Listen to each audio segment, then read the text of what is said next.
Hello, my name is Jordan. I have been watching Booktube for several years. I've been commenting for the last few months, and I've kind of been toying with the idea of starting a channel for quite a while, so I figured today I'll just give it a shot. So I'm going to do the Booktube Newbie Tag. The first question is, why did you start this channel? The simple answer to that is kind of practice. I don't have a whole lot of readers in my life. There's one or two, but they don't even really read the kind of thing that I do. Um, but even more than that, I'm a terrible speaker. I'm horrible at it. And I figured this would be a decent way to get some practice because I do want to be able to talk about books. I want to be articulate. Uh, Case in point, I want to be articulate when I talk about the things that I like. So this is my attempt to kind of gain some practice there. The second question is, what are some of the fun and unique things you'd bring to BookTube? Nothing.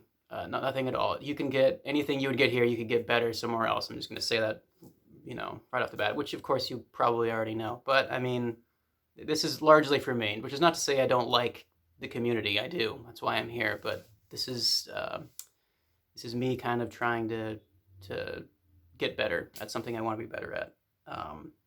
Why do you love reading? That is a very large question. I think there is something to the argument that reading doesn't provide a whole lot that other media doesn't. I mean, obviously it does. We all know it does. But I mean, as far as narrative and character and atmosphere and information, you can get all those things from, watching a movie, for example. What reading does for me, I'm an extremely slow thinker, so I can kind of go at my own pace when I'm reading. And of course, there is the fact that when you're reading, you're doing half the work. You're in collaboration with the writer, which is obviously not the case with any other kind of media.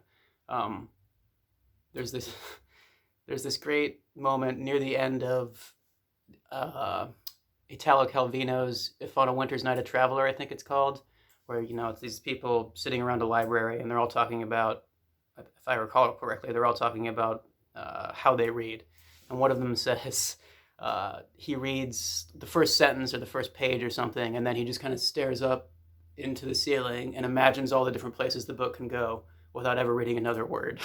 And I think that kind of sums up both the sense that I do that myself. Not that I'm imagining where the book can go, but I'm a dumbass, so I'm sitting there staring up at the ceiling, slack jawed, kind of processing what I just read. But there's also that sense of the imagination is at work in a way that it's not when you're watching a movie, for example. What got you into reading is the next question. I I learned to read pretty late. I think like second grade. Isn't that kind of late? But once I did, I don't know what got me into it. It's just something that I gravitated towards immediately. It's kind of the same question as why do you like reading? I don't know. It's just what I do. If I didn't do it, I just like I guess I wouldn't be me. So, what questions would you ask your favorite booktubers? I guess I'd ask how how do you do it? How do you make people feel so involved? And I don't know. My favorite booktubers have this welcoming, conversational kind of aura about them, which I just think is incredible. I would really like to have. I'm never going to have that, but I can get close. And certainly watching them, the best ones, provides a certain amount of comfort at times. I don't know if that makes any sense. Obviously, BookTube doesn't give me anything I couldn't get if I had more friends, for example, but there's just something powerful about seeing someone unpretentiously being very articulate about something that I also enjoy. What challenges to starting a BookTube channel do you think will be the hardest to overcome? I think I've pretty much already overcome that, which is my inability to uh, organize my thoughts into anything that would be digestible to an audience.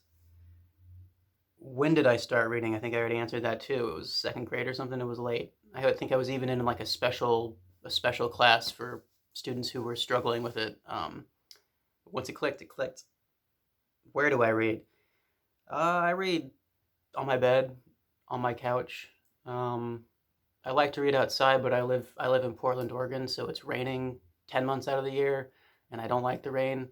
But in summer, yeah, I love reading outside. For example, I have a little deck, or I go up to the park. And what kind of books do you like to read? Uh, I read, I'm an extremely slow reader, very, very slow by any standard. So I kind of feel like if I'm going to give my time, and it's a lot of time, to reading a book, it has to be something that I think warrants that. And I'm also do that pretentious thing where if I start a book, I will refuse to. I do not finish books. If I start it, even if I hate it after the first page, I must read through to the end, which is stupid. That's my problem. But the other thing is, like I said, I'm very slow. So if I'm gonna give my time to it, I want to be sure that it's worthwhile in some way. So I read older things that have kind of a reputation, and then from there I kind of learn what I like. I just wrote a quick list here: Dostoevsky, Nikolai Gogol, Yeats, Montaigne, Shakespeare, Borges, Nathaniel Hawthorne, Virginia Woolf, Whitman, Emily Dickinson. That's just what I came up with right before I made this video. It's a super pretentious list, but what can I say? It's what I like.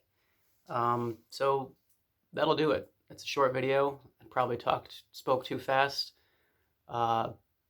If you want to go ahead and like. If you want to comment, I'd appreciate it. But if not, I'll just kind of step back into the shadows and continue enjoying watching you wonderful folks. So thank you. Have a good day.